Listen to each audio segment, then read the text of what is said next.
Hi friends, welcome to VS creative ideas. ఈ hand design చూసారు కదండి, చాలా ఈజీగా కట్ చేసుకోవచ్చు.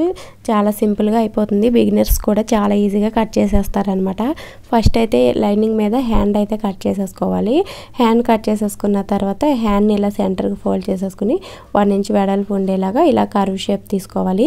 తర్వాత హ్యాండ్స్కి రాంగ్ రైట్ మార్కింగ్ చేసేసుకోండి. ఫ్రంట్ షేప్ తీసుకున్నట్టయితే ఇలా రాంగ్ రైట్ మార్కింగ్ చేసేసుకోవాలి.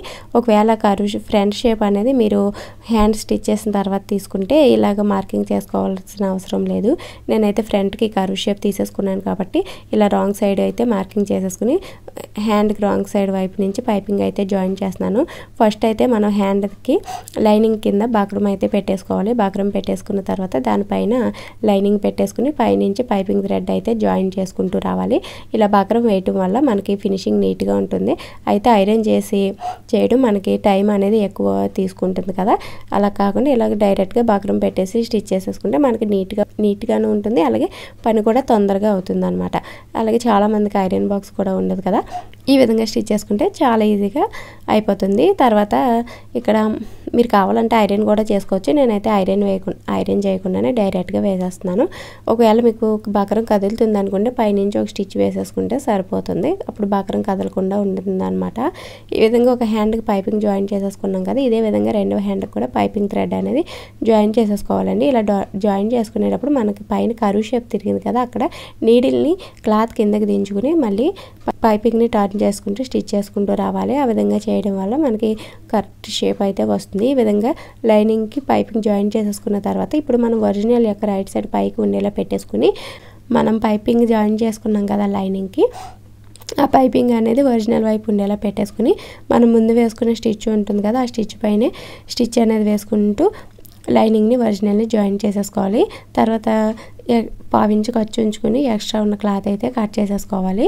ఇప్పుడు మనం లైనింగ్ని ఇలాగ ఒరిజినల్ వైపుకి టర్న్ చేసేసుకోవాలి. ఇలా టర్న్ చేసేసుకుని మనకి హ్యాండ్ కర్వ్ షేప్ అనేది పర్ఫెక్ట్గా వచ్చేలాగా చూసుకోవాలన్నమాట.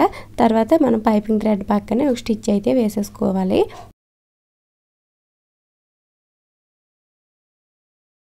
ఈ విధంగా మనం పైపింగ్ ఏ విధంగా అయితే వేసామో అదే విధంగా స్టిచ్ వేసుకుంటూ రావాలి. అలాగే ఇక్కడ కర్వ్ షేప్ వచ్చిన చోట నీడిల్ అనేది కర్వ్ దగ్గర పెట్టేసుకుని మళ్ళీ ఇలా క్లాత్ని టర్న్ చేసుకుని స్టిచ్ వేసేసుకుంటూ రావాలి.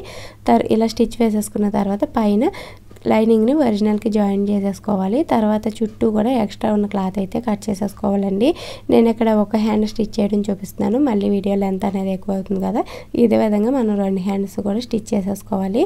తర్వాత ఇక్కడ కింద కర్వ్ షేప్ వచ్చిన చోట సమోసా షేప్ అనేది పెట్టడం కోసం 4 వైపులా కూడా 3 ఇంచులు వెడల్పు ఉండేలాగా క్లాత్ అయితే కట్ చేసుకోవాలి. నేను ఇక్కడ బార్డర్ ఒకటి కట్ చేసుకున్నాను, అలాగే బ్లౌజ్ పీస్ కూడా ఒకటి కట్ చేసుకున్నాను.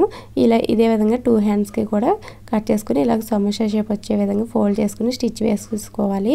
ఇలా స్టిచ్ వేసేసుకున్న తర్వాత మనం ఒక దానిపైన ఒకటి పెట్టేసి జాయింట్ అయితే వేసేసుకోవాలి.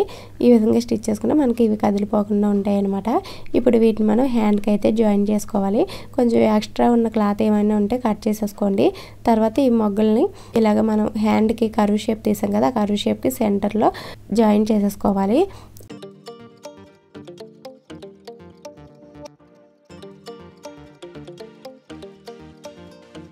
ఇలాగ 2-3 స్టిచ్చెస్ వేసేసుకుని జాయిన్ చేసేసుకోవాలి.